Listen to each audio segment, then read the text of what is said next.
chemistry of the mind.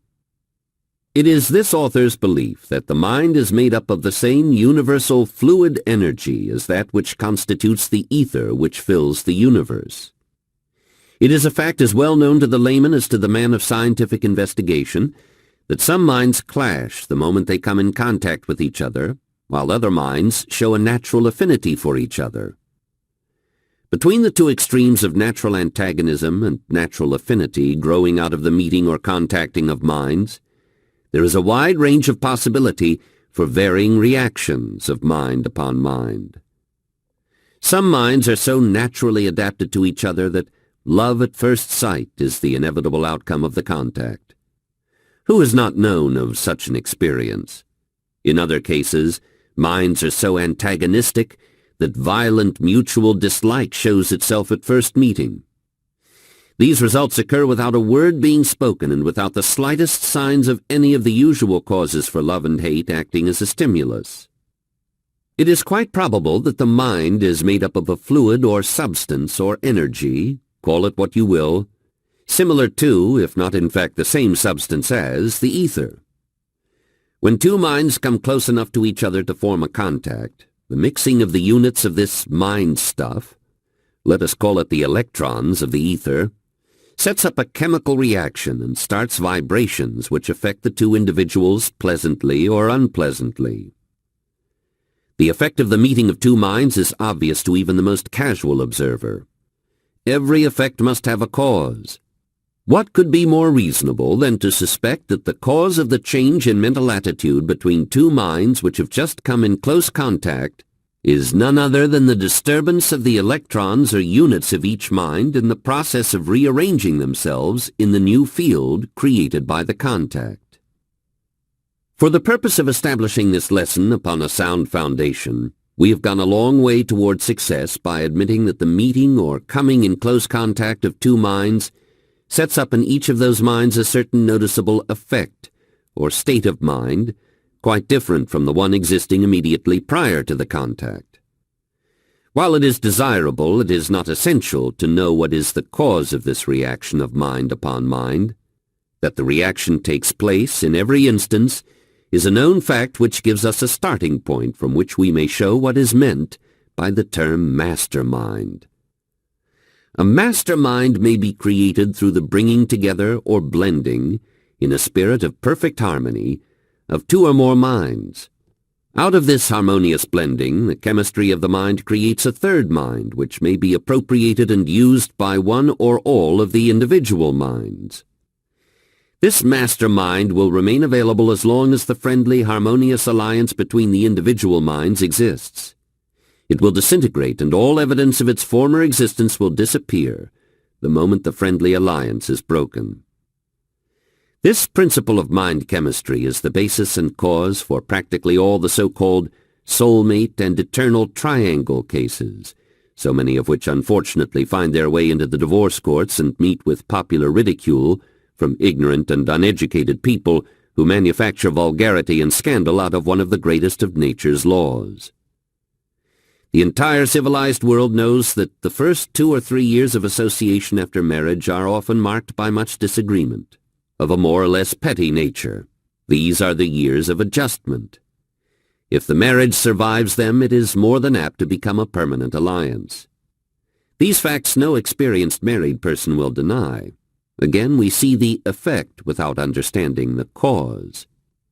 While there are other contributing causes, yet in the main, lack of harmony during these early years of marriage is due to the slowness of the chemistry of the minds in blending harmoniously. Stated differently, the electrons or units of the energy called the mind are often neither extremely friendly nor antagonistic upon first contact, but through constant association they gradually adapt themselves in harmony, except in rare cases where association has the opposite effect of leading eventually to open hostility between these units. It is a well-known fact that after a man and a woman have lived together for 10 to 15 years, they become practically indispensable to each other, even though there may not be the slightest evidence of the state of mind called love. Moreover, this association and relationship sexually not only develops a natural affinity between the two minds, but it actually causes the two people to take on a similar facial expression and to resemble each other closely in many other marked ways. Any competent analyst of human nature can easily go into a crowd of strange people and pick out the wife after having been introduced to her husband. The expression of the eyes, the contour of the faces, and the tone of the voices of people who have long been associated in marriage become similar to a marked degree. So marked is the effect of the chemistry of the human mind that any experienced public speaker may quickly interpret the manner in which his statements are accepted by his audience. Antagonism in the mind of but one person in an audience of 1,000 may be readily detected by the speaker who has learned how to feel and register the effects of antagonism. Moreover, the public speaker can make these interpretations without observing or in any manner being influenced by the expression on the faces of those in his audience. On account of this fact, an audience may cause a speaker to rise to great heights of oratory or heckle him into failure without making a sound or denoting a single expression of satisfaction or dissatisfaction through the features of the face. All master salesmen know the moment the psychological time for closing has arrived, not by what the prospective buyer says, but from the effect of the chemistry of his mind as interpreted or felt by the salesman.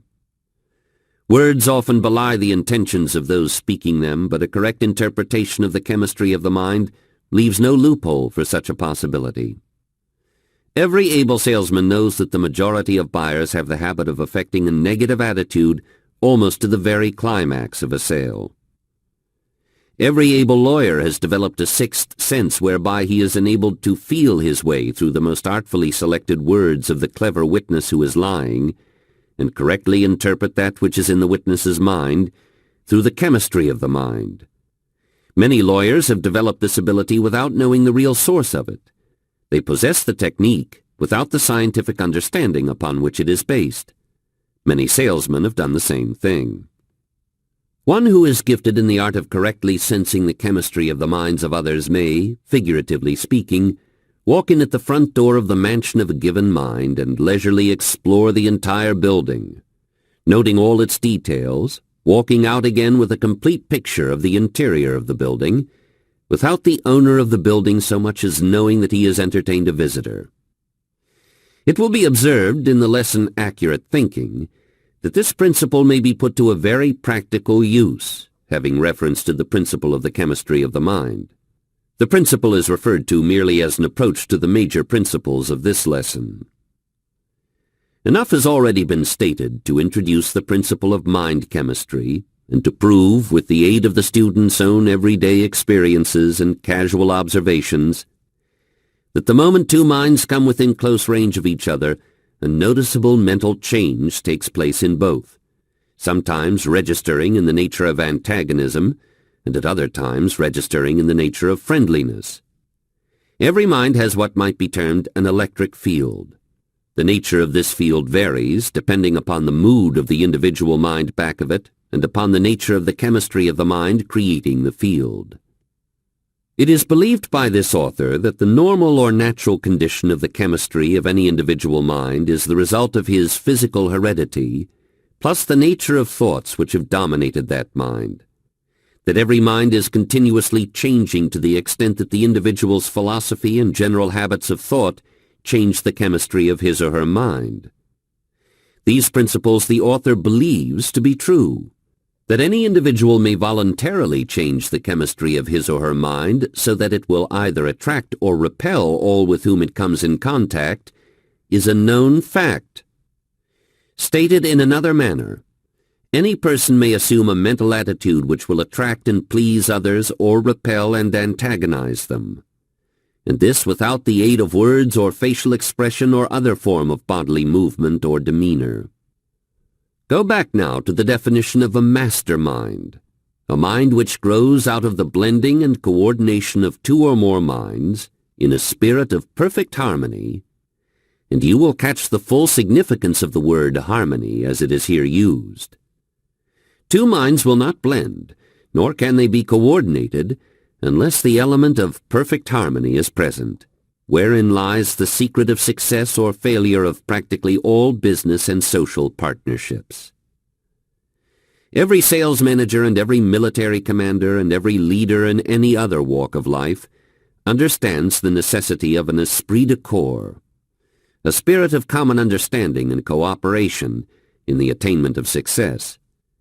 This mass spirit of harmony of purpose is obtained through discipline, voluntary or forced, of such a nature that the individual minds become blended into a mastermind, by which is meant that the chemistry of the individual minds is modified in such a manner that these minds blend and function as one. The methods through which this blending process takes place are as numerous as the individuals engaged in the various forms of leadership. Every leader has his or her own method of coordinating the minds of the followers. One will use force, another uses persuasion.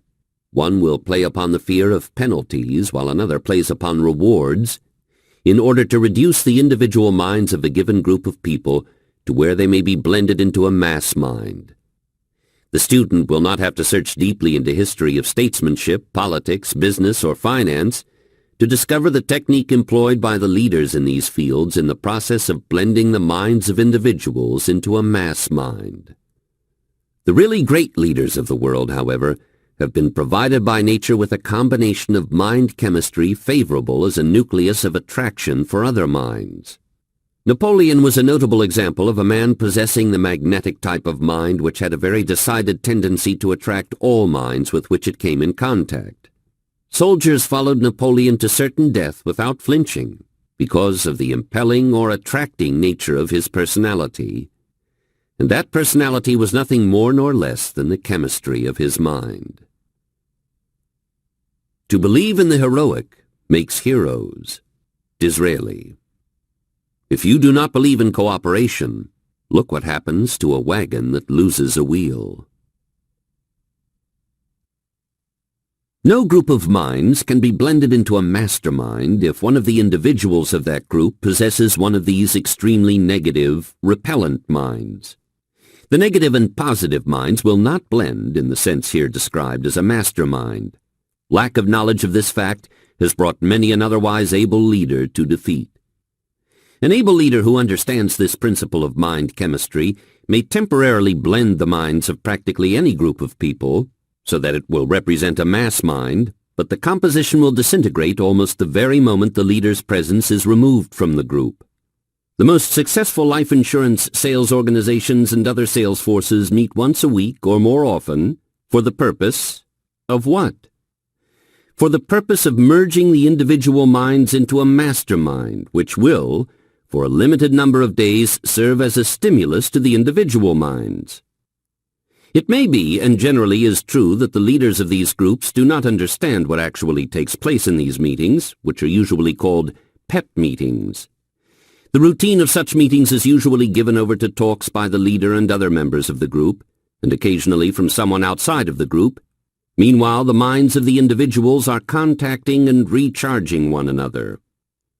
The brain of a human being may be compared to an electric battery, in that it will become exhausted or run down, causing the power of it to feel despondent, discouraged, and lacking in pep.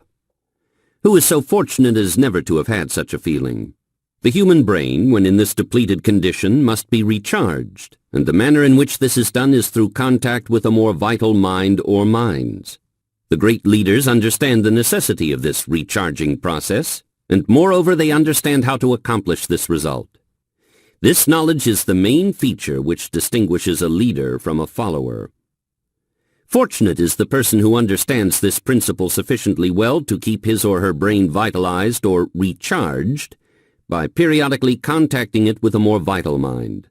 Sexual contact is one of the most effective of the stimuli through which a mind may be recharged, providing the contact is intelligently made between man and woman who have genuine affection for each other. Any other sort of sexual relationship is a devitalizer of the mind. Any competent practitioner of psychotherapeutics can recharge a brain within a few minutes. Before passing away from the brief reference made to sexual contact as a means of revitalizing a depleted mind, it seems appropriate to call attention to the fact that all of the great leaders, in whatever walks of life they have arisen, have been and are people of highly sexed natures. The word sex is not an indecent word.